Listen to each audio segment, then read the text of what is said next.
Неофицијално веќе мислам дека ги имате, но официјално во наредниот период ќе ги имаме, затоа што веќе се вршат внатрешни контроли и аудити, затоа што овие резултати кои што ги имаме добиено се по проценка на ризик лично од мене направени, согласно говорам од увозните фирми млечни кои што се занимаваат, но и од нашиве.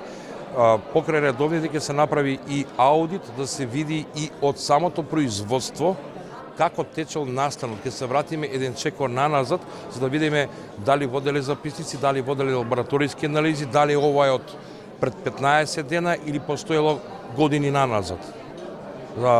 Инаку за во однос на безбедноста на овие производи, безбедноста не е нарушена, нарушена е квалитетот. Нарушена е затоа што направена е измама со храна на потрошувачите, манипулација со потрошувачите.